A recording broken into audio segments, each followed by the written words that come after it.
अस्सलाम वालेकुम जी। मुझे एक अहम बात आपको बतानी है और बात यह है कि मुझे पाकिस्तान से बाहर जाना पड़ रहा है और जाने की वजह यह है कि लगातार छापे मारे जा रहे हैं।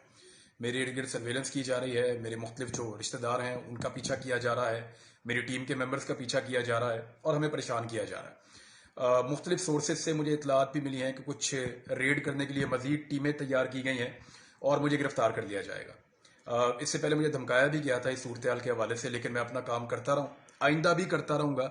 लेकिन अब पाकिस्तान में बोलने की गुंजाइश खत्म कर दी गई है और मेरा काम जो है वो बोलने का है। शहीद अरशद शरीफ ने भी इसलिए पाकिस्तान छोड़ा था कि उन्हें यह पता चल गया था कि ज़मीन तंग कर दी गई है और बोलने नहीं दिया जा रहा।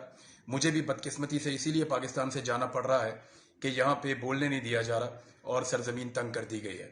मैं सिर्फ अपने बोलने के राइट के लिए जा रहा हूँ। जो लोग मुझे जानते हैं और अब सब मेरे जानने वाले हैं, मेरे अपने हैं, अब सबको पता है कि गिरफ्तारी से मुझे घबराहट नहीं होती, ना मैं परेशान होता हूँ और ना इससे मैं टूटता हूँ।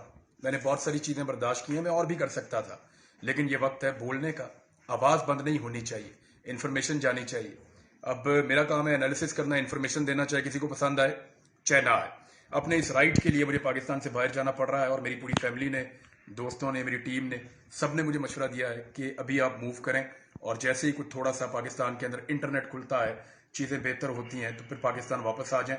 मैं इससे पहले पाकिस्तान से कई मरतबा बाहर गया हूँ रिजीम चेंज के दौरान और वापस आया हूँ। मैं फिर वापस आऊँगा और ये सिर्फ ऐसी सिचुएशन है जिसमें मुझे लगता है कि मुझे इन्फॉर्मेशन का ये फ्लो रोकना नहीं चाहिए, इसलिए मैं ये ट्रैवल कर रहा हूँ। Thank you very much.